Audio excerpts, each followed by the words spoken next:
Mummy जी, बेटी के बिना मेरा परिवार अधूरा है। प्रेगनेंसी चेक किट पर 2 पिंक लाइन देखकर नंदिनी खुशी से झूम उठी। उसने यश को फ़ोन किया। यश, एक खुशखबरी है, आप पापा बनने वाले हो। यार नंदिनी, प्लीज़ काम के समय मजाक मत करो। पापा तो मैं 2 बार पहले ही बन चुका हूँ, फिर ये तीसरी बार कब हुआ, कैसे हुआ? यश चिढ़ते हुए बोला। मैं मजाक नहीं कर रही हूँ यश, मैं कितने समय से तुमसे कह रही थी कि मुझे एक बेटी चाहिए, क्योंकि हमारे 2 बेटे हैं। मुझे एक बेटी की भी बहुत इच्छा है। आखिर आज भगवान ने मेरी सुन ली और मेरे अंदर विश्वास का दीपक जलाया है। नंदिनी ने मासूमियत से जवाब दिया। लेकिन नंदिनी, हमारे दोनों बेटे कितने बड़े हो चुके हैं। बड़ा बेटा 13 साल का और छोटा बेटा 10 साल का। वो भी क्या सोचेंगे? और इस बात की क्या गारंटी है कि बेटी ही होगी? सब लोग क्या कहेंगे? घर पर भी सब हंसेंगे। यश को बहुत अजीब सा लग रहा था। नंदिनी ने दिन भर तो किसी से कुछ नहीं कहा, मगर उसे यश की बात बहुत अजीब लग रही थी। रात को जब पूरा परिवार खाने पर बैठा और नंदिनी के दोनों बच्चे डिनर करके कमरे में जा चुके थे, तब नंदिनी ने सासू माँ को यह खुशखबरी सुनाई। सासू माँ ने यश की तरफ देखा। यश शर्म से सिर नीचे करके बैठा था। नंदिनी की बात सुनकर उसका देवर हंसने लगा। क्या भाभी, इस उम्र में भी आप कंट्रोल नहीं कर पाई? नंदिनी बोली, भैया इसमें हंसने वाली क्या बात है? मैं एक बेटी चाहती थी, इसलिए मैंने तीसरा चांस लिया है।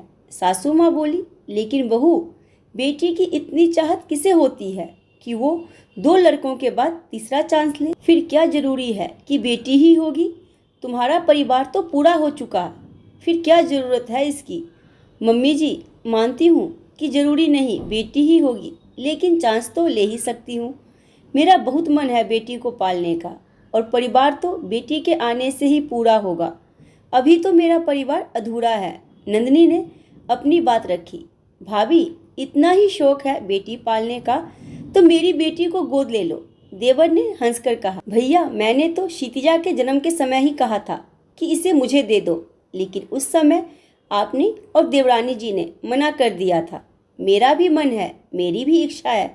मानती हूँ आपकी बेटियाँ मेरी बेटी जैसी हैं, लेकिन मैं अपनी बेटी को अपने हिसाब से पालना चाहती हूँ, और मैं ये तीसरा बच्चा चाहती हूँ।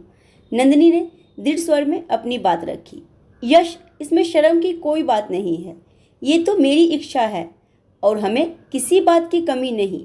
तुम्हें तो खुश होना चाहिए, भगवान हमें ये खुशी दे रहा है, हमें भी कन्यादान का पुण्य मिलेगा। नंदिनी ने अब इस बच्चे को जन्म देने का दृढ़ निश्चय कर लिया था।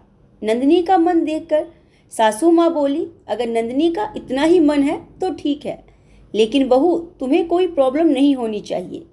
यश, कल ही बहू को लेकर डॉक्टर के पास चलना, मैं भी तुम्हारे साथ चलूँगी, और अगर डॉक्टर ने सब कुछ सही बताया तो ही हम इस बच्चे के लिए तैयार होंगे। सासू माँ की बात सुनकर नंदिनी उनके गले लग गई। मेरी प्यारी सासू माँ, आप मेरे दिल का सारा हाल समझती हो। अगले दिन डॉक्टर ने नंदिनी का चेकअप किया। सब कुछ नॉर्मल था और डॉक्टर ने बच्चा रखने के लिए हाँ कर दी। बस नंदिनी को अपनी उम्र का ध्यान रखते हुए कुछ प्रिकॉशन रखनी होगी, वरना डिलीवरी में थोड़ी दिक्कत आ सकती है। जब नंदिनी के दोनों बच्चों को इस बारे में पता लगा कि उनके परिवार में एक नया सदस्य आने वाला है, तो वो भी बहुत खुश हुए, क्योंकि उन्हें तो एक जीता जागता खिलौना मिलने वाला था। 9 महीने पूरे होने पर नंदिनी ने एक प्यारी सी बेटी को जन्म दिया। थोड़ी परेशानी होने के कारण सिजेरियन डिलीवरी हुई, लेकिन अब सब ठीक था। नंदिनी बहुत खुश थी, उसकी बरसों की इच्छा पूरी हो गई थी। यश भी बच्ची को देखकर अपनी झिझक भूल गया था। देवर देवरानी को मायूस देखकर नंदिनी बोली, देवर जी, मुझे पता है कि आप दोनों के मन में क्या चल रहा है। आप दोनों चिंता मत करो, आपकी दोनों बेटियां अभी भी मेरे लिए उतनी ही प्यारी और अपनी हैं जितनी पहले थी। वो दोनों जितनी जिम्मेदारी आपकी है उतनी ही हमारी भी। नंदिनी की सासू माँ अपने परिवार को एकजुट देखकर खुश थी। वैसे तो उन्होंने हमेशा परिवार को एक मजबूत धागे में बांधने की कोशिश की थी, फिर भी उन्हें नंदिनी की समझदारी पर गर्व था, और वो अपने पति से बोली, हमारी बड़ी बहू बहुत समझदार है, मुझे यकीन है कि वो मेरे इस प्यारे परिवार को कभी बिखरने नहीं देगी। नंदिनी के ससुर जी अपनी नवजात पोती को गोद में लेकर बोले, साक्षात देवी माँ मेरे घर में पधारी हैं। इसके आते ही हमारे सारे रुके हुए काम पूरे होने लगे हैं। तुम्हें पता है बहू, यश को अभी अभी ऑफिस से फ़ोन आया है कि उसका प्रमोशन हो गया है और तुम्हारे देवर को भी बिजनेस में बहुत लाभ हुआ है।